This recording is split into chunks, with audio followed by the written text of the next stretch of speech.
Hi guys, good morning. एक बार फिर से हम अपना सरफेस केमिस्ट्री का नया टॉपिक लेकर के आए हैं।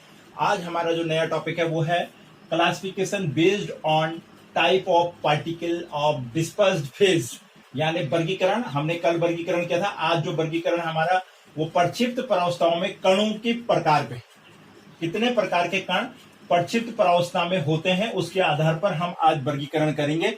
इससे पहले हमने कैसे किया था? लास्ट टाइम हमने देखा, हमने नेचर पे वर्गीकरण किया।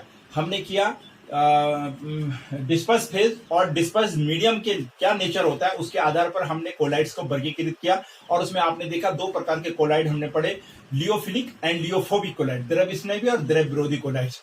आज हम ये पढ़ने वाले हैं पार्टिकल के आधार पर। देखिए, पार्टिकल्स के डिस्पर्स फेज के पार्टिकल के आधार पर ये तीन प्रकार के होते हैं। पहला होता है मल्टीमोलिकुलर कोलाइड्स, बहुआण्विक कोलाइड्स, मैक्रोमोलिकुलर कोलाइड यानी बृहद आणविक कोलाइड्स, और एसोसिएटेड कोलाइड्स जिसे हम मिसेल कहते हैं यानी सहचारी कोलाइड्स।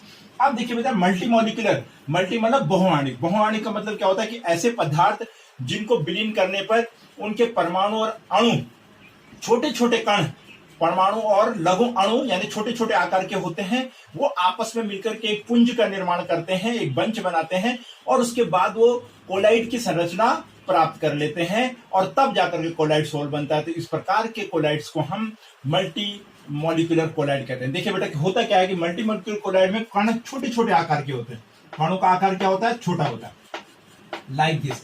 जबकि हमने पढ़ा है कि कोलाइड्स में कण का आकार क्या होता है? 1 नैनोमीटर से 1000 नैनोमीटर के बीच होता है। इसमें ये जो कण है ये छोटे आकार के होते हैं, 1 नैनोमीटर से कम के होते हैं। अब होता क्या है, ये कण सारे के सारे जब इनको किसी सॉल्वेंट में घोला जाता है तो ये सारे के सारे कण आपस में मिलकर के एक बड़े कण का निर्माण कर लेते हैं। आपस में मिलकर के इकट्ठा होकर के एक बड़े कण का पुंज के रूप में निर्माण कर लेते हैं। और उस कण का आकार कितना होता है? 1 नैनोमीटर से 1000 नैनोमीटर के बीच होता है। और इस प्रकार से कोलाइड्स होल बना लेते हैं। क्या बना लेते हैं? Colloids. Point is clear. Multi मतलब बहुत सारे छोटे छोटे कण जो कोलाइड की सीमा में नहीं थे, लेकिन आपस में मिलकर के उन्होंने एक कण बना लिया जो कि कोलाइड की सीमा में आ गया, और अब वो घुल करके क्या बना रहे हैं? कोलाइड सोल बना रहे हैं। क्या बना रहे हैं? Colloid sol. इसको बोलते हैं मल्टीमोलिकुलर कण। बहुत ही सिंपल है। फॉर एग्जाम्पल गोल्ड, एयू का सोल। आगे हम पढ़ेंगे अभी गोल्ड सोल, सल्फर सोल, मैं आपको समझाऊंगा। सल्फर सोल, गोल्ड सोल, ये इसके उदाहरण है एग्जाम्पल के रूप में। नाउ आते हैं मैक्रो। मैक्रो मीन्स होता है बड़ा अणु, बृहद अणु, यानी एक ऐसा कण जो अपने आप में पहले से ही क्या है? बड़े आकार का। यानी पहले से ही ये कण किस रूप में होता है? कोलाइड के आकार का होता है। किसके आकार का होता है? कोलाइड। तो होता क्या है, इन कणों को सीधा किसी विलायक में घोलने पर ये सीधा ही कोलाइड सॉल्यूशन बना लेते हैं या कोलाइड सॉल्व बना लेते हैं। इन कणों को मैक्रोमोलिकुलर कण कहते हैं, जो पहले से ही किस आकार में होते हैं? यानी 1 नैनोमीटर से 1000 नैनोमीटर की सीमा में होते हैं। 1 नैनोमीटर से किसके सीमा में होते हैं? 1000 की होते हैं। और इनको कोई आवश्यकता नहीं होती है आपस में जुड़ने की। ये अपने आप में कोलाइड का आकार होता है और ये सीधा कोलाइड में कन्वर्ट हो जाते हैं। कभी कभी क्या होता है, मैक्रो कण इतना बड़ा हो जाता है बेटा कि इसको ब्रेक करना पड़ता है। ब्रेक कर करके भी ये किसके रूप में आ जाते हैं? मैक्रोमोलिकुलर। और फिर से ये तब क्या? कोलाइड के सीमा के अंदर आकर के कोलाइड सोल बनाते हैं। देखिए, मैक्रो मतलब बृहद अणु अपने आप में ही है।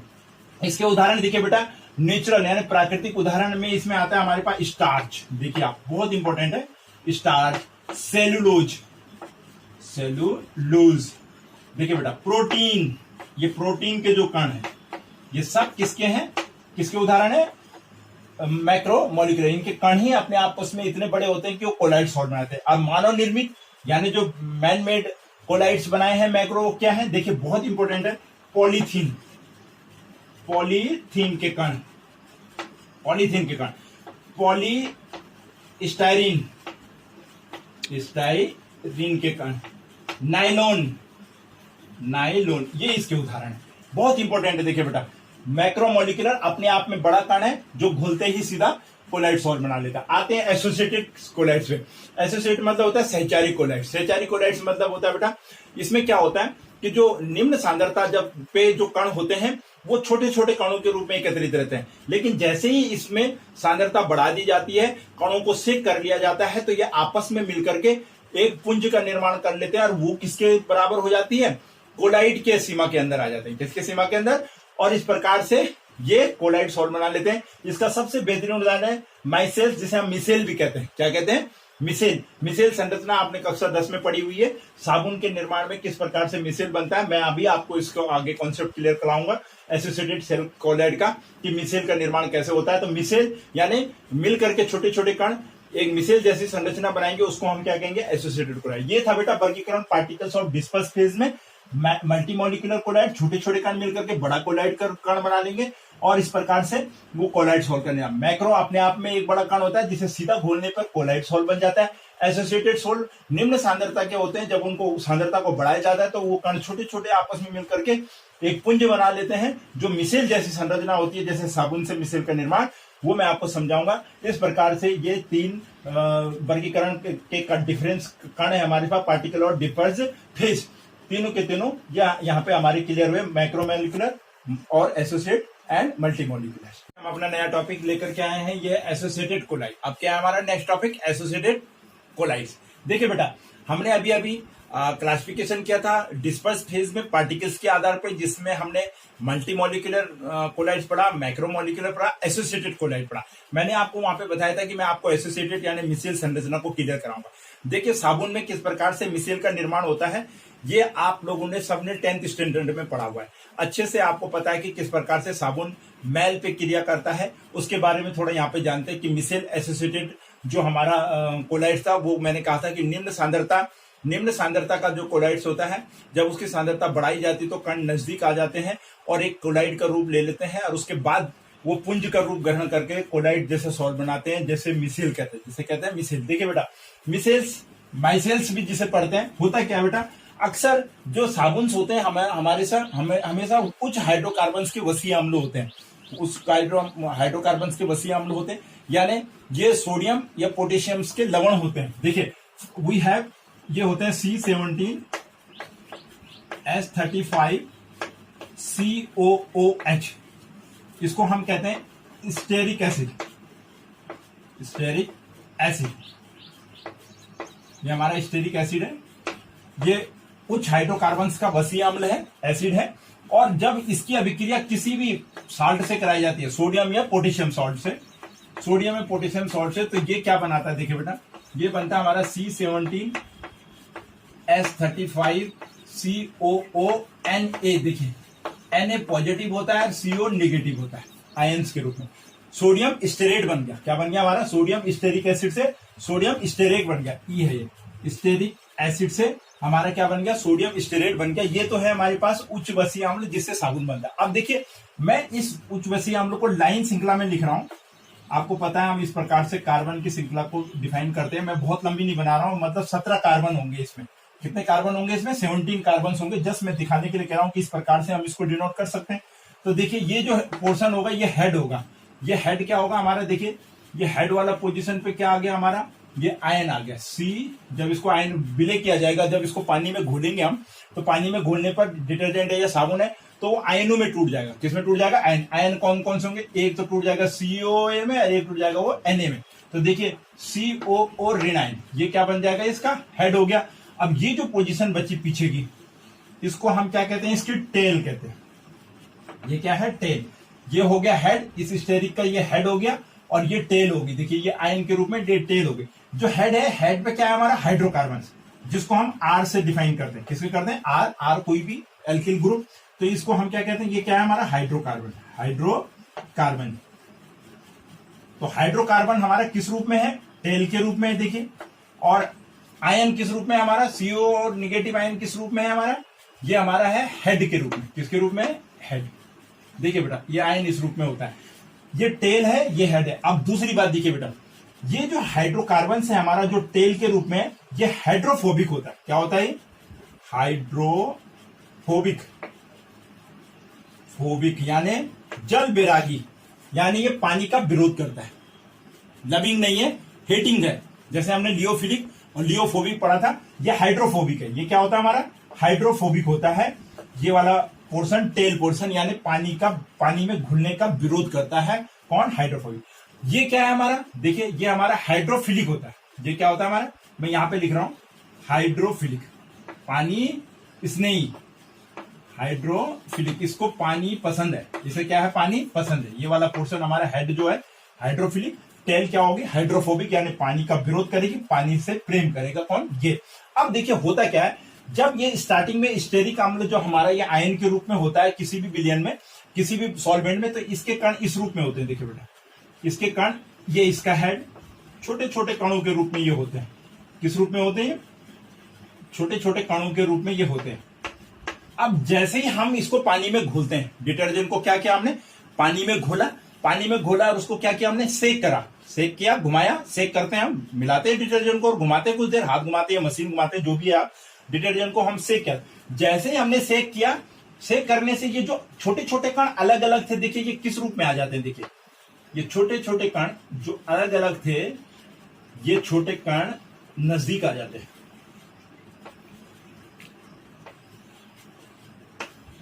यही छोटे छोटे कण किस रूप में आ जाते हैं, देखिए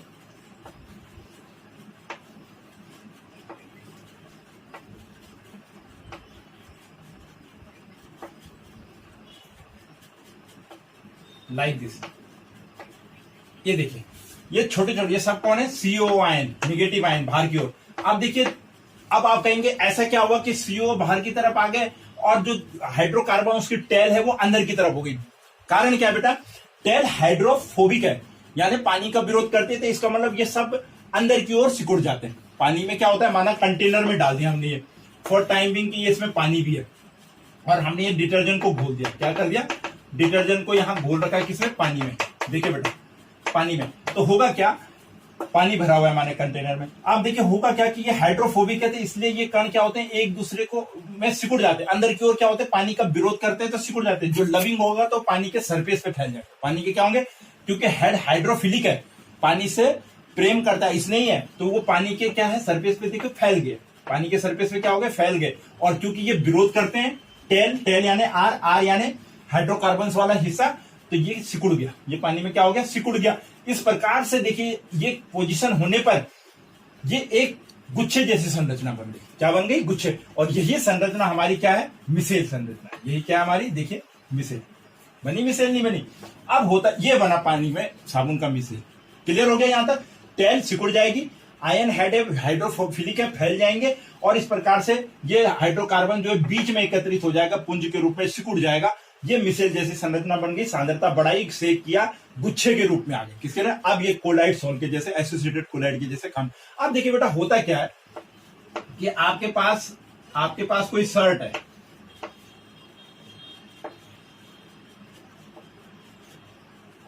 माना मैं यहाँ पे शर्ट का एक डायग्राम आपके लिए बना रहा हूं सिंपली। देखिए बाजू है, ये शर्ट है, यहाँ पे ये कॉलर है हमारा, यूं यूं करके आप सोच लीजिए कॉलर पॉइंट हिस्सा है, ठीक है। ये बटन हो गया हमारे पे, ये शर्ट है, ये बटन, ठीक है, ये बाजू है। माना हम पे कोई शर्ट है, अब इस शर्ट पे यहाँ पे ग्रीस का दाग लग गया। क्या लग गया, ग्रीस का दाग। अक्सर देखते हैं कोई ऑयली स्पॉट लग गया, ग्रीस का दाग। अब देखिए बेटा होता क्या है, जो ये ग्रीस है, ये ग्रीस ऑयली होता है, आप सभी जानते हैं ग्रीस कैसा होता है, ऑयली होता है। दाग कैसा हो गया, ऑयली दाग है। और ये जो हाइड्रोकार्बन होता है हमारा आर, ये वाला हिस्सा, ये भी क्या होते हैं बेटा, हमारे ऑयल्स होते हैं, ऑयली तो होते हैं हाइड्रोकार्बन। हाइड्रोकार्बन का नेचर क्या होता है, ऑयली। ग्रीस का नेचर भी क्या है, ऑयली। अब जैसे ही हमने इस शर्ट को यहां डिप किया, किसमें किया, पानी में। किसमें डिप किया, इस कंटेनर में डिप किया। कंटेनर में जैसे ही हमने डिप किया, तो चूंकि ये हाइड्रोकार्बन वाला ये जो हिस्सा है, ये भी क्या है, हाइड्रोफोबिक है, और ऑयल है, तो जाहिर सी बात है ये भी क्या होगा, हाइड्रोफोबिक होगा। हाइड्रोफोबिक होने के कारण, दोनों हाइड्रोफोबिक होने के कारण एक दूसरे के पास आ जाते हैं। ये क्या करता है, अपना साथी इसको मिल जाता है, ये भी हाइड्रोफोबिक, ये भी हाइड्रोफोबिक, तो ये हाइड्रोकार्बन इस ग्रीस को अपने पास खींच लेते हैं। यानी कहा, पुंज के रूप में पानी में जो मिसेल बनी है उसके सेंटर में ये इस ग्रीस को क्या कर लेते हैं, यहां अपने साथ खींच लेते हैं इस रूप में। और इस प्रकार से ग्रीस शर्ट से निकल करके पानी में मिसेल के केंद्र पे आ जाती है, पानी में मिसेल के केंद्र पे आ जाती है। और मिसेल संरचना में इसमें बाहर की ओर क्या लगे रहते हैं, साबुन से सोडियम धनायन। क्या लगे होते हैं, सोडियम धनायन। और इस प्रकार से जैसे ही ये सोडियम धनायन बाहर लगे होते हैं, धन और ऋण बैलेंस होते हैं यहाँ पे, और इस प्रकार से ये ग्रीस को शर्ट से खींच करके कहां ले आएगा, पानी में ले आएगा। कहां ले आएगा, पानी में, सेंटर में, केंद्रित पुंज में ले आएगा। और इस प्रकार से शर्ट क्या हो जाती है आपकी, क्लीन हो जाती है, यानी साफ हो जाती है। साबुन की क्रिया इस पर, कोई भी मैल हो, मैल हमेशा ऑयली होता है, मैल हमेशा क्या होते हैं, ऑयली होते हैं। मैल हाइड्रोफोबिक होता है, हाइड्रोकार्बन वाला टेल वाला शीशा भी हाइड्रोफोबिक होता है। हाइड्रोफोबिक एक दूसरे को अपनी ओर ले लेते हैं। अपना साथी आ गया, वो अपने साथी के साथ में आ जाता है और इस प्रकार से वो पानी में मिसेल के केंद्र में एकत्रित हो जाता है, जिसे हम जैसे वाटर से क्लीन करेंगे तो शर्ट को जब बाहर निकालेंगे, डिप करके पानी से धोएंगे तो वो उससे मैली हिस्सा बाहर निकल। ये है बेटा मिसेल संरचना, वेरी सिंपल है। स्टेरिक अम्ललेट, टेल का ध्यान रखना है, हेड का ध्यान रखना है। टेल हमारी हाइड्रोकार्बन होती है, ऑयली होती है, हाइड्रोफोबिक होती है। हेड हमारा आयन है, COA रिनायन है, और वो हाइड्रोफिलिक होता है, यानी जल स्नेही होता है। और जल स्नेही होने के कारण पूरे जल में बाहर फैल जाता है। ये हाइड्रोफोबिक होने के कारण पुंज सिकुड़ जाता है, जिससे एक पुंज का निर्माण होता है। और ये एसोसिएटेड कोलाइड, ये क्या है, एसोसिएटेड। मैल भी ऑयली होता है, ऑयल ऑयल आपस में आ जाते हैं, मिल जाते हैं, और इस प्रकार से हमारी शर्ट धुल जाती है। इसको कहते हैं हम एसोसिएटेड कोलाइड मिसेल स्ट्रक्चर। किस प्रकार से कंप्लीट होती है आप देखिए। नाउ गाइस, अब हमारा नेक्स्ट टॉपिक है preparation of colloids. Preparation of colloids को बनाने की विधि। अभी तक देखिए हमने कोलाइड का वर्गीकरण कर लिया, विभिन्न टाइप्स में आपने देखा कोलाइड्स को किस प्रकार से वर्गीकृत करते हैं, नेचर के रूप में, पार्टिकल्स के रूप में, एंड उसकी प्रावस्थाओं के रूप में हमने देखा। अब हमारे पास आता है प्रिपरेशन ऑफ कोलाइड बनाएंगे कैसे, बनते कैसे। देखिए उनको बनाने की क्या विधि है। देखिए बेटा, हमारे पास दो प्रकार के हमने कोलाइड्स पढ़े थे, लियोफिलिक एंड लियोफोबिक। आपको ध्यान आ रहा होगा, नेचर के आधार पर हमने द्रव विरोधी और द्रव स्नेही कोलाइड पढ़े। देखिए बेटा, मैंने आपको उस समय भी बताया था कि जो लियोफिलिक होते हैं, द्रव स्नेही कोलाइड, जो लिक्विड लविंग होते हैं, उनको प्रिपेयर करना बड़ा आसान होता है, इजी टू प्रिपेयर, बड़ी आसानी से प्रिपेयर हो जाते हैं। सेकिंग करने से ही प्रिपेयर हो जाते हैं। हमने वो डिफरेंस में क्लियर कर लिया किस प्रकार से होते हैं, आपने वो पिछला वीडियो देख लिया होगा। लियोफिलिक बड़ी इजी, लेकिन लियोफोबिक के बारे में हमने देखा था कि जो वाटर हेटिंग होते हैं, यानी जो सॉल्वेंट से अपना जो है जो डिस्पर्स मीडियम होता है उससे वो प्रेम नहीं करते, लाइक नहीं करते, लव नहीं करते, तो इसलिए वो थोड़ा उनको बनाना कठिन होता है। तो उसके लिए हम क्या करते हैं, use some method to prepare it. इसको बनाने के लिए हमें कुछ मेथडों का प्रयोग करना पड़ता है, ये आसानी से नहीं बनते। अब देखिए वो मेथड्स क्या क्या हैं, हमने उनको रीड आउट करना है। नंबर 1 है केमिकल मेथड्स। पहले हम बनाते हैं रासायनिक विधियों। इसमें रासायनिक विधि द्वारा डबल डिस्प्लेसमेंट होता है, द्विविस्थापन के द्वारा बनाते हैं, रिडक्शन के द्वारा बनाते हैं, ऑक्सीडेशन के द्वारा बनाते हैं, हाइड्रोलिसिस के द्वारा बनाते हैं। इसके 4 पार्ट हैं। अभी मैं आपको बताऊंगा किस प्रकार से केमिकल मेथड के द्वारा हम कोलाइड बनाते हैं। उसके बाद दूसरा हमारे पास है इलेक्ट्रिकल डिसइंटीग्रेशन, यानी विद्युत विखंडन के द्वारा। डिसइंटीग्रेशन मतलब विखंडन, विद्युत विखंडन के द्वारा हम उसको किस प्रकार से बनाएंगे, इलेक्ट्रिकल डिसइंटीग्रेशन या breeding arc method. Breeding arc method बहुत इंपॉर्टेंट मेथड है हमारे पास। ब्रीडिंग आर्क मेथड है जो बहुत इंपॉर्टेंट मेथड है, इसके द्वारा हम देखेंगे इसको इलेक्ट्रिक डिसइंटीग्रेशन या ब्रीडिंग आर्क मेथड भी कहते हैं। और तीसरा है पेप्टाइजेशन, पेप्टीकरण, जिसे हम पेप्टेन भी कहते हैं, पेप्टाइजेशन यानी पेप्टीकरण। तो बेटा ये है हमारे पास प्रिपरेशन ऑफ कोलाइड। अब हम लियोफिलिक तो मैंने आपको बता दिया, इजीली बन सकते हैं, लियोफोबिक नहीं बन सकते। उनको बनाने की इन विधियों का हम अध्ययन करेंगे, और इन विधियों में भी सबसे इंपॉर्टेंट स्ट्रक्चर हमारे पास ब्रीडिंग आर्क एंड पेप्टाइजेशन आता है, कि किस प्रकार से पेप्टीकरण के द्वारा हम किसी द्रव विरोधी कोलाइड्स को कोलाइड्स में कन्वर्ट कर सकते हैं। ये विधि के बारे में हम अब प्रिपेयर करेंगे। तो बेटा इस प्रकार से हमारा आज का टॉपिक ये फिनिश होता है।